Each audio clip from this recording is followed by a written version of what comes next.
Hi friends, ഞാൻ രാവിലെ ഒരു 16ൻ്റെ പണി കിട്ടിയിട്ടിരിക്കുക. ഞാൻ രാവിലെ ഏകദേശം ഒരു 7 മണിയൊക്കെ ആയി എണീറ്റപ്പോൾ. അപ്പോൾ എണീറ്റ് കഴിഞ്ഞപ്പം ഒരു ചെറുപുറു എന്നൊരു ഭയങ്കര സൗണ്ട് കേട്ടുണ്ടോ ഞാൻ എണീറ്റ്. അപ്പോൾ അതെന്ത് സൗണ്ട് എന്നുള്ളത് ഞാൻ ഇനി കാണിച്ചു തരാം. അപ്പോൾ ഭയങ്കര സൗണ്ട് കേട്ടുണ്ട്. അപ്പോൾ എനിക്കൊരു ചെറിയ പണി കിട്ടിയെന്ന് പറഞ്ഞാൽ മിനിഞ്ഞാന്ന് ഞാൻ അമ്പലത്തിൽ വെച്ച് എൻ്റെ നടുവൊന്ന് വെട്ടി. അപ്പോൾ അത് ഇന്നലെ ഞാനത് വെച്ചുകൊണ്ടിരുന്നു, വലിയ കുഴപ്പമൊന്നുമില്ല എന്നൊക്കെ കരുതി വെച്ചുകൊണ്ടിരുന്നു. ഈ പ്രശ്നം എന്ന് പറഞ്ഞാൽ നടുവ് വെട്ടി എന്ന് പറഞ്ഞാൽ നടുവ് നൂരത്തില്ല. നമുക്കിതാ എനിക്ക് ഇരിക്കുന്നതിനോ കിടക്കുന്നതിനോ ഒന്നും പ്രശ്നമൊന്നുമില്ല, പക്ഷേ എണീറ്റ് നിൽക്കാൻ പറ്റത്തില്ല. എണീറ്റ് നിന്ന് കഴിഞ്ഞാൽ നമുക്കിങ്ങനെ വളഞ്ഞ കൂനിയെ നിൽക്കാൻ പറ്റത്തുള്ളൂ. ഞാൻ കാണിച്ചു തരാം. അപ്പോൾ രാവിലെ എണീറ്റ് ഒരു 7:15 എണീറ്റപ്പം ഞാൻ ഉണർന്നത് തന്നെ ചെറുപറ എന്നൊരു സൗണ്ട് കേട്ടുണ്ട്.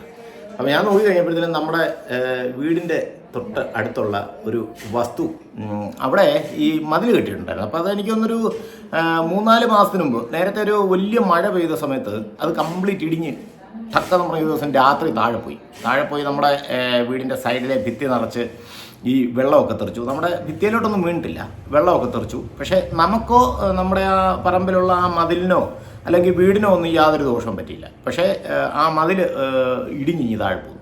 അപ്പോൾ അത് കെട്ടാൻ വേണ്ടിയിട്ടുള്ള കാര്യങ്ങളൊക്കെ നടന്നുകൊണ്ടിരിക്കുന്നത്. അപ്പോൾ അവർ കൊണ്ടുവന്ന് എന്തൊക്കെ സാധനങ്ങളൊക്കെ ഇറക്കിയതിൻ്റെ സൗണ്ടാണ് കേട്ടത്. അപ്പോൾ അത് കേട്ടോണ്ടാണ് ഞാൻ എണീറ്റത്. അപ്പോൾ അങ്ങനെ എണീറ്റ് കഴിഞ്ഞപ്പോഴത്തേനും നടുവിന് നല്ല പിടുത്തം. അപ്പം വീഡിയോ എങ്ങനെ ചെയ്യുമെന്ന് ഇങ്ങനെ ആലോചിച്ചുകൊണ്ടിരുന്നപ്പോഴാണ് ഇപ്പം ഇന്ന് ഞാൻ കുറേ പ്ലാനുകളുണ്ടായിരുന്നു. അതായത് ഇന്നത്തെ ഒരു മെയിൻ പ്ലാൻ എന്ന് വെച്ച് കഴിഞ്ഞാൽ കുറച്ച് സ്ഥലങ്ങളിലൊക്കെ പോകണം എന്നൊക്കെ ഇങ്ങനെ പ്ലാൻ ചെയ്ത് വെച്ചുകൊണ്ടിരിക്കുകയാണ്. പക്ഷേ ഇന്നിനിയിപ്പോൾ അതൊന്നും നടക്കുമെന്ന് തോന്നുന്നില്ല. അപ്പോൾ ഇന്നത്തെ വീഡിയോ അതുകൊണ്ട് വീട്ടിൽ തന്നെ ആക്കാമെന്ന് വിചാരിച്ചു. കാരണം ഞാൻ ഇതുവരെ കുളിച്ചു പോലുമില്ല. അപ്പോൾ രാവിലെ ബെല്ലക്കുട്ടന് മരുന്നൊക്കെ കൊടുത്തു. ബെല്ലക്കുട്ടനെ മരുന്ന് കൊടുക്കണമെങ്കിൽ അവനെ പിടിക്കണമെങ്കിൽ കുറച്ച് പാടാണ്. അപ്പോൾ എന്ത് ചെയ്തു, അവനെ നമ്മളൊരു ബെൽറ്റ് വാങ്ങിച്ചിട്ടുണ്ട്. അപ്പോൾ ആ ബെൽറ്റ് ഇട്ടിട്ട് അവനെ നമ്മുടെ പൈപ്പിൻ്റെ സൈഡിൽ കെട്ടിയിട്ടിട്ട് അങ്ങനെയാണ് ഇവന് മരുന്ന് കൊടുത്തിട്ട് പിന്നെ ഞാൻ പറയില്ലായിരുന്നു ഒരു സംഗതി വെള്ളത്തിൽ കലക്കിയിട്ട് അവന് ദേഹം മൊത്തം തൂത്ത് കൊടുക്കണം. അപ്പോൾ അതൊക്കെ തൂത്ത് കൊടുത്തു. അപ്പോൾ അങ്ങനെ തൂത്തൊക്കെ കൊടുത്തു കഴിഞ്ഞപ്പോഴത്തേനും നടു വീണ്ടും കുറച്ചുകൂടെ വേദനയായി. അപ്പോൾ അതുകൊണ്ട് ഇന്ന് വേറെ സ്ഥലങ്ങളൊക്കെ പോകാൻ പറ്റുമോ എന്നുള്ള അറിയത്തില്ല. ഞാൻ നോക്കട്ടെ, ഒരു കുറച്ചുകൂടെ കഴിയുന്നുണ്ടെങ്കിൽ നോക്കാം. നമുക്ക് സ്ഥലങ്ങളിലോട്ട് പോകണോ വേണ്ട എന്നൊക്കെ കുറച്ചുകൂടെ കഴിഞ്ഞിട്ട് ആലോചിക്കാം. കാരണം ഇന്നത്തെ നടുവിന് തന്നെയാണ് മെയിൻ വിഷയം. അപ്പോൾ നമ്മുടെ ഒരു സുന്ദരി ഉണ്ട് ഇവിടെ. സുന്ദരി എന്ന് പറഞ്ഞൊരു പൂച്ച. അത് നമ്മൾ വളർത്തുന്നതല്ല, പക്ഷേ നമ്മുടെ ഇവിടെ സ്ഥിരമായിട്ട് വന്നു പോകുന്നൊരു പൂച്ചയാണ്. അപ്പം അവളുമായിട്ടും നമ്മുടെ ബെല്ലക്കുട്ടനുമായിട്ടും ഒക്കെ ബലരാമൻകുട്ടനുമായിട്ടും ഒക്കെ ഇന്നത്തെ വീഡിയോ നമുക്ക് അടിപൊളിയാക്കാം. ഓക്കെ, എനിക്ക് നടുത ഇത്ര നൂലുള്ളൂ. ഇതിന്ന് അങ്ങോട്ട് മേപ്പോട്ട് നോക്കാൻ വലിയ പാടാണ്. കാരണം എന്ന് വെച്ച് കഴിഞ്ഞാൽ എന്തെന്ന് അറിയത്തില്ല, ഗ്യാസ് കയറി വിലങ്ങയാണെന്നാണ് പറഞ്ഞത്. അപ്പം ഞാൻ ഇന്നലെ ശാന്തിവിള ഹോസ്പിറ്റലിൽ പോയിട്ട് ഡോക്ടറെയൊക്കെ കണ്ടായിരുന്നു. ഡോക്ടറെ കണ്ടപ്പോൾ പുള്ളി മരുന്നും കാര്യങ്ങളൊക്കെ കുറിച്ച് വന്നിട്ടുണ്ട്. എന്തായാലും ഒരു 3-4 ദിവസത്തെ റെസ്റ്റാണ് പറഞ്ഞിരിക്കുന്നത്. അപ്പോൾ വല്ലാത്തൊരവസ്ഥയാണ്. അപ്പം ഇന്നത്തെ ദിവസം എന്തായാലും വീട്ടിൽ തന്നെ കഴിഞ്ഞുകൂടാമെന്നാണ് നോക്കുന്നത്. അപ്പോൾ ഇന്നത്തെ യാത്ര കുറച്ചുകൂടെ കഴിഞ്ഞിട്ട് ആ ഗുളികയൊക്കെ കഴിച്ചിട്ട് ഇന്നലെ വൈകിട്ട് ഗുളിക കഴിച്ചു. അപ്പോൾ ഗുളികയൊക്കെ കഴിച്ചിട്ട് മാറ്റം ഉണ്ടെങ്കിൽ നമുക്ക് നോക്കാം. എന്തായാലും ഞാൻ ഇരിക്കട്ടെ. ഇതാണ് നമ്മുടെ വീട്ടിലെ മല്ലിക്കിളി. മല്ലിക്കിളി എന്ന് പറഞ്ഞാൽ ഇവൾ മൊത്തം 3 പേരിലാണ് അറിയപ്പെടുന്നത്. ഇപ്പം വന്നിരിക്കുന്നത് പ്രൊഫസർ ജയന്തി ആയിട്ടാണ്. ഇതുകൂടാതെ ഒക്കെ മായാമോഹിനി എന്നൊരു പേരോടും. കാരണം ഈ നാട്ടിലെ മുഴുവൻ യുവ കണ്ടൻ പൂച്ചകളുടെയും, അതായത് കണ്ടൻ പൂച്ചകളുടെ മൊത്തം ഉറക്കം കെടുത്തുന്ന യുവമിഥുനമാണ് ഇവളെന്ന് പറയുന്നത്. അതുകൊണ്ട് അവളെ മായാമോഹിനി എന്ന് വിളിക്കാറുണ്ട്.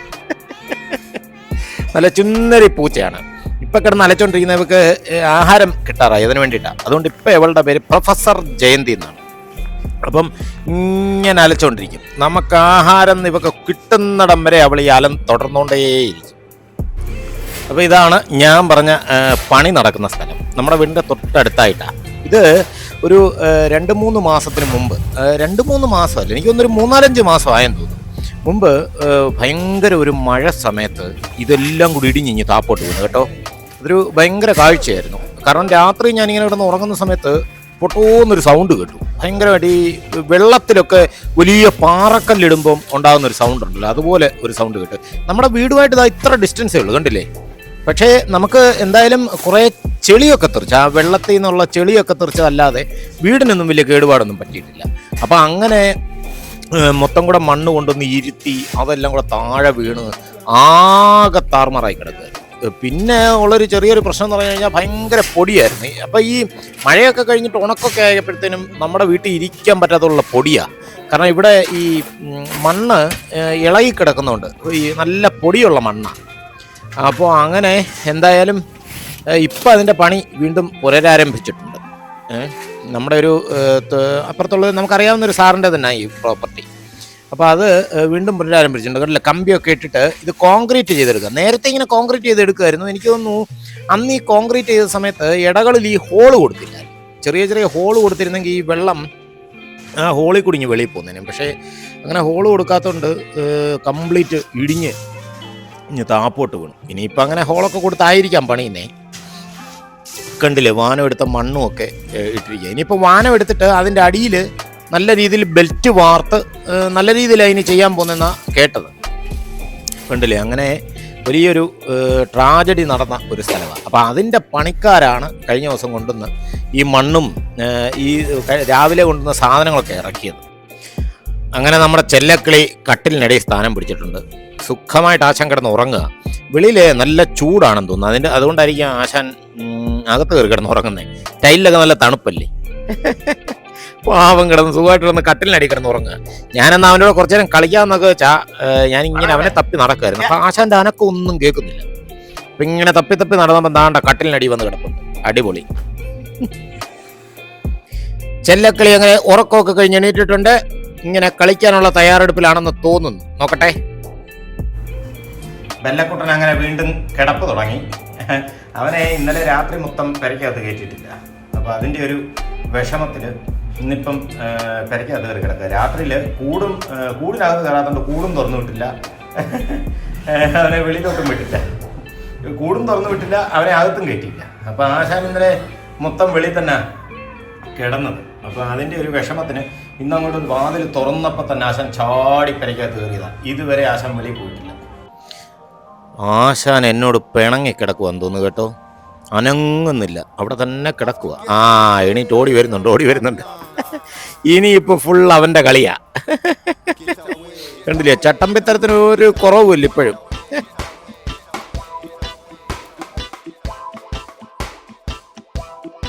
ഒരു ബോളുണ്ട്, അതും കടിച്ചു പിടിച്ചോണ്ട് ഇങ്ങനെ തെക്കോട് കിടക്കുക. അയ്യോ കൊള്ളാം. അത് തുപ്പിയിട്ടു. ഇപ്പൊ അടുത്ത മണപ്പിച്ചോണ്ട് കിടക്കുക.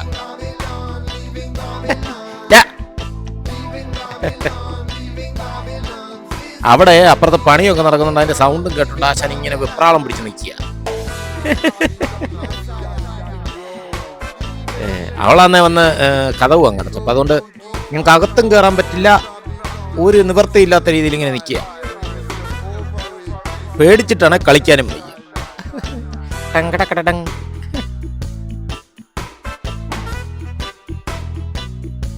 ഞാനവനെ കളിക്കാൻ കുറേ നേരമൊക്കെ വിളിച്ചു നോക്കി, പക്ഷെ ആശാൻ അങ്ങോട്ട് ഉഷാറാകുന്നില്ല. മറ്റേത് ഈ സമയത്തൊക്കെ എന്ന് പറഞ്ഞാൽ ഭയങ്കര കളിയാണ്. ഒന്ന് വേറൊരു കുഴപ്പമെന്ന് പറഞ്ഞാൽ നല്ല ചൂടല്ലേ, വെയില് കണ്ടവനുണ്ട്. അപ്പം അതുകൊണ്ട് ഈ വെയിലത്തൊക്കെ നിൽക്കുമ്പം നമ്മൾ മനുഷ്യൻ തന്നെ തളർന്നു പോകും.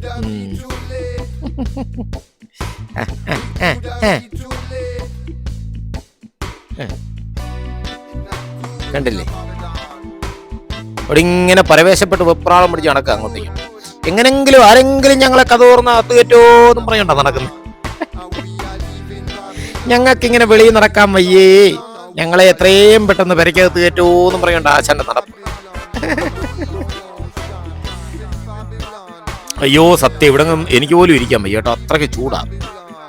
ഒരു നിവൃത്തിയില്ല. കണ്ടോ, വളരെ ഖേദപൂർവ്വം നിൽക്കുന്ന നിപ്പുണ്ടില്ലേ. ഞങ്ങളെ ആരും അങ്ങോട്ട് അകത്തോട്ട് കയറ്റുന്നില്ല. കണ്ടേ, ഇതാണ് ഇവന്റെ പരിപാടി. വാലെ പിടിക്കാൻ നോക്കും കേട്ടോ.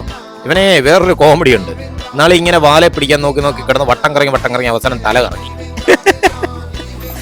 കറങ്ങി ആശാന് ഒന്ന് വീണിട്ട് എണീറ്റ് കറങ്ങി നടക്കുമായിരുന്നു. ഈ കള്ളുടിയന്മാരെ നടക്കത്തില്ല, അതുപോലെ നല്ല കോമഡി ആയിരുന്നു ആശാൻ. വീട്ടിൽ ചുമ്മാതെ പൂച്ചയും പട്ടിയൊക്കെ കളിപ്പിച്ചുകൊണ്ടിരുന്നപ്പോഴാണ് പെണ്ണും പിള്ളയ്ക്ക് കുശുമ്പ് കയറിയാന്ന് തോന്നുന്നു. അവർക്ക് അത്ര വലിയ ഇഷ്ടപ്പെട്ടില്ല. പോയി വീട്ടിലേക്ക് കുറച്ച് സാധനം വാങ്ങിച്ചുകൊണ്ടിരാൻ പറഞ്ഞു.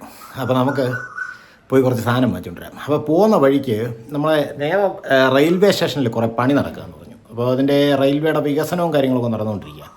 അപ്പോൾ എനിക്ക് അതൊന്ന് കാണാമെന്ന് വെച്ചു. നമുക്ക് വണ്ടിയെ പോയി അവിടെ സൈഡിൽ നിർത്താൻ പറ്റും, എന്നിട്ട് കുറച്ച് ദൂരമേ ഉള്ളൂ ഇറങ്ങാനായിട്ട്. അപ്പോൾ നമുക്ക് റെയിൽവേ സ്റ്റേഷനും കൂടെ ഒന്ന് കണ്ടിട്ട് സാധനം വാങ്ങിച്ചിട്ട് തിരിച്ച് റെയിൽവേ സ്റ്റേഷനിൽ കയറിയിട്ട് അത് തിരിച്ചു വരാം. ഓക്കെ, ഞാൻ അങ്ങനെ പോയി സാധനമൊക്കെ വാങ്ങിച്ചുകൊണ്ട് വന്നു. അപ്പോൾ വാങ്ങിച്ചുകൊണ്ട് വണ്ടിയെ വെച്ചിട്ടുണ്ട്. അപ്പോൾ ഇതാണ് നിയമം റെയിൽവേ സ്റ്റേഷൻ്റെ വികസനം നടക്കുന്നത്, അതായത് റെയിൽവേയുടെ വികസനം നടക്കുന്ന സ്ഥലമായി. മണ്ണൊക്കെ എടുത്തിട്ടിരിക്കുക കേട്ടോ. ആൾക്കാർക്കൊക്കെ സ്ഥലമൊക്കെ സർക്കാർ ഭൂമി ഒക്കെ ഏറ്റെടുത്തു. കണ്ടില്ലേ, വികസനം നടക്കുന്ന സ്ഥലമാണ്. അയ്യോ, നല്ല പൊടിയാണ് ഇവിടെ എല്ലാം കേട്ടോ. ഊഫ്, ഇതുവഴിയൊക്കെ കണ്ടില്ലേ ടിപ്പറും കാര്യങ്ങളൊക്കെ പോകുന്നുണ്ട്. ഇത് നമ്മുടെ ആ ഒരു ഇവിടെ അയ്യപ്പത്താവളമുണ്ട്, ആ അയ്യപ്പത്താവളത്തിൻ്റെ ആ ഒരു ഭാഗമായിരുന്നു. വീടുകളൊക്കെ കംപ്ലീറ്റ് പൊളിച്ചു. ആ രണ്ട് സൈഡിലും ഉണ്ടായിരുന്ന വീടുകളും കാര്യങ്ങളൊക്കെ കംപ്ലീറ്റ് പൊളിച്ചു. ഇത് റെയിൽവേയുടെ പാലമാണ്. നമ്മൾ നേമത്തുനിന്ന് വരുന്ന സമയത്ത് മുക്കുന്നിമലയ്ക്ക് പോകുന്ന റൂട്ടിലുള്ള റെയിൽവേ പാലമാണിത്. കണ്ടില്ലേ, ആ റെയിൽവേ പാലത്തിൽ നിന്നുള്ള കാഴ്ചയാണ്. ഇനിയിപ്പോൾ എനിക്ക് തോന്നുന്നു ഇത് മണ്ണിനി എടുക്കാനുണ്ട് കേട്ടോ. ഇനിയിപ്പോൾ ഈ രണ്ട് സൈഡിൽ നിന്നും മണ്ണെടുത്ത് പുതിയ പാളങ്ങളും കാര്യങ്ങളും ഒക്കെ വരും. കണ്ടില്ലേ, അയ്യോ അടിപൊളി. ഇതാണ് നേമത്തെ റെയിൽവേ പാലം.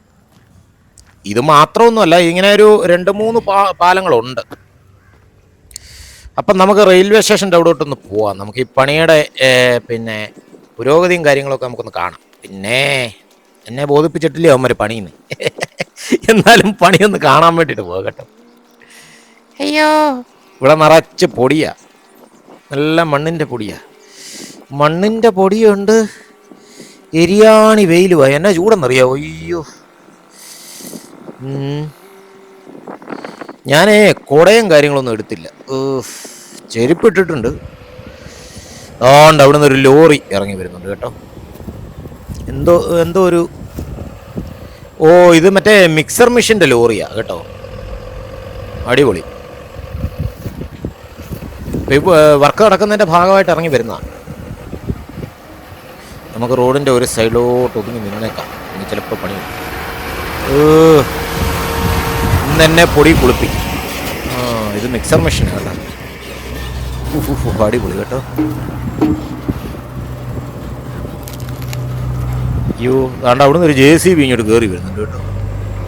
ഈശ്വര, ഇല്ല, ഒന്നങ്ങ് താഴെ പോയിട്ട് ഇങ്ങോട്ട് കയറി വരത്തുള്ളതായിരിക്കും JCB. ഈ ലോറി അങ്ങ് പോയിട്ട് ഇവിടെ എല്ലാം കണ്ടില്ലേ പച്ച ഷീറ്റ് കൊണ്ട് ഇങ്ങനെ മറച്ചിരിക്കുക.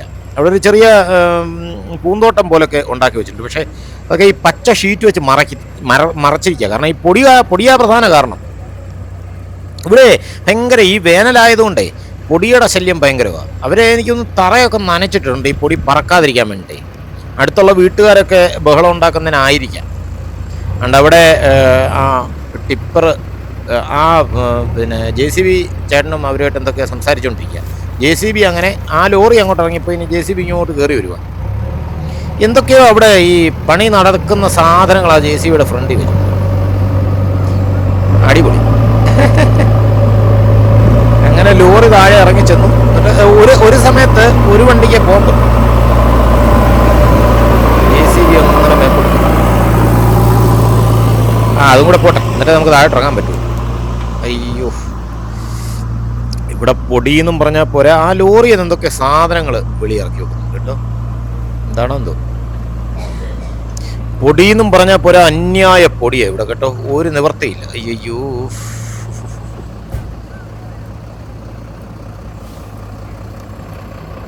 നമുക്ക് എന്തായാലും ആ പുള്ളിക്കാരനെ ഒന്ന് പരിചയപ്പെടാം. അയാളുടെ ചോദിക്കും ഇതെന്തോ ഇവിടെ പരിപാടി, എന്തോ ചെയ്യാൻ പോവാണെന്നോ ചോദിക്കും. നോക്കട്ടെ.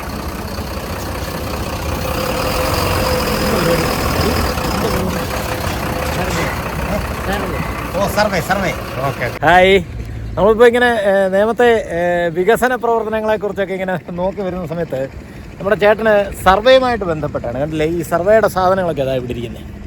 സർവേയുമായിട്ട് ബന്ധപ്പെട്ട് ഒരു ചേട്ടനെ പരിചയപ്പെട്ടു. നിങ്ങളാണോ സർവേ ചെയ്യുന്നത്? तुम हो സർവേ का एक आदमी है? दो आदमी. ഓക്കെ. അപ്പോൾ ഇവർ പറയുന്നത് 2 പേരുണ്ടെന്നാണ് സർവേക്ക് വേണ്ടിയിട്ട്. ഓക്കെ.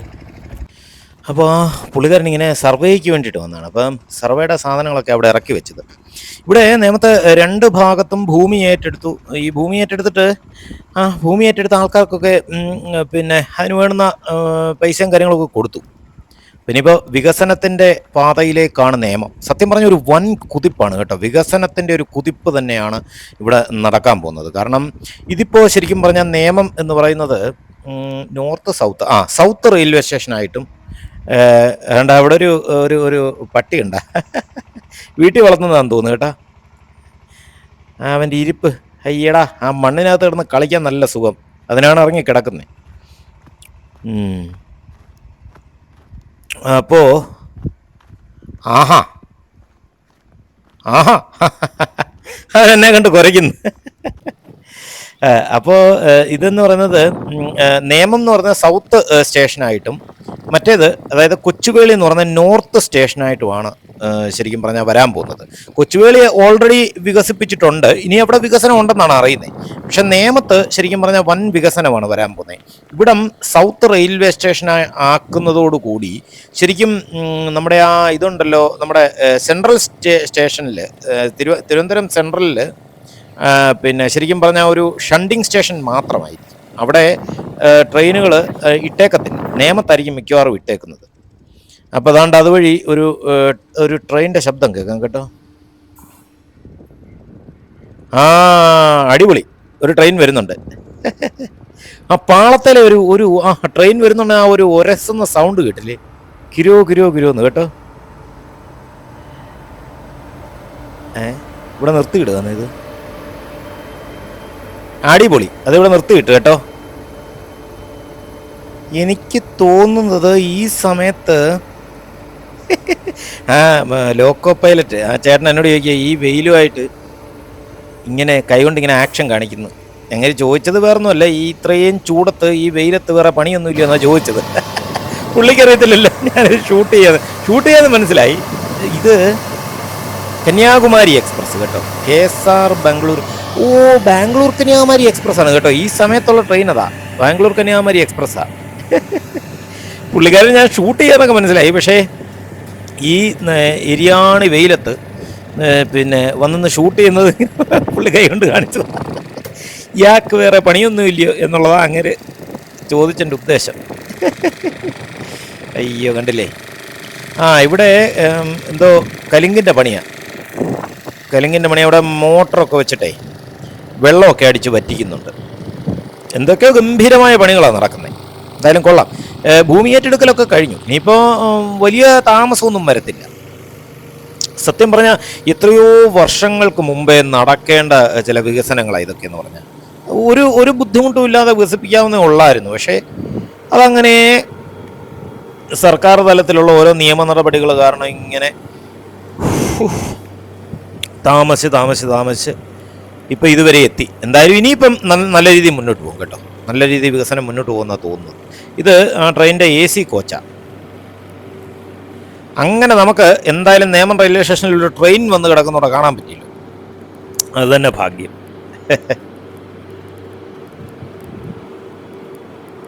ഇതെന്തായാലും എന്തോ എന്നൊന്നും അറിയാൻ വയ്യ. പക്ഷേ അതിൻ്റെ ഒരു ഏകദേശ സ്ട്രക്ചർ നമുക്കിത് കാണുമ്പം മനസ്സിലാവും. കാരണം ഒരു ഭാഗത്തായിട്ട് ഓഫീസുകളും കാര്യങ്ങളും ഒക്കെ പിന്നെ സെൻട്രലായിട്ട് മൊത്തം കംപ്ലീറ്റ് പാളങ്ങൾ, ആ രീതിയിലുള്ള ഒരു കൺസ്ട്രക്ഷൻ ആയിരിക്കും നടക്കുന്നത്. അങ്ങനെ റെയിൽവേ സ്റ്റേഷൻ്റെ നമ്മൾ പ്ലാറ്റ്ഫോമിലോട്ട് കയറിക്കൊണ്ടിരിക്കുക. സത്യം പറഞ്ഞാൽ ഇവിടെ പണിയെടുക്കുന്നവരൊക്കെ സമ്മതിക്കണം. കണ്ടിട്ടില്ലേ, പ്ലാറ്റ്ഫോമിൻ്റെ ബോർഡാണ് നേമം. അടിപൊളി. ഇവിടെ പണിയെടുക്കുന്നവരൊക്കെ സമ്മതിക്കണം. ഒന്നാമത്തെ കാര്യം ഈ എരിയാണി വെയിൽ, അതിൻ്റെ കൂടെ ഈ പൊടിയും എല്ലാം കൂടെ നല്ല കോളായിരിക്കും. എൻ്റെ അമ്മ ഒന്നും പറയണ്ട, ഊപ്പാട് വരും. അപ്പോൾ നമുക്കെന്നാൽ തിരിച്ചു പോകാം. നേമം റെയിൽവേ സ്റ്റേഷനിലെ വിശേഷങ്ങളൊക്കെ നമ്മൾ കണ്ടു കഴിഞ്ഞു. അപ്പോൾ നമുക്കിനി സാധനം കൊണ്ടൊന്ന് തിരിച്ചു കൊണ്ട് കൊടുക്കണം വീട്ടിൽ, അല്ലെങ്കിൽ പെണ്ണുമ്പിള്ള വഴക്കുണ്ടാക്കും. അപ്പോൾ ഇന്നത്തെ വീഡിയോ ഇവിടെ വെച്ച് അവസാനിക്കുന്നു. എല്ലാവർക്കും ബായ്.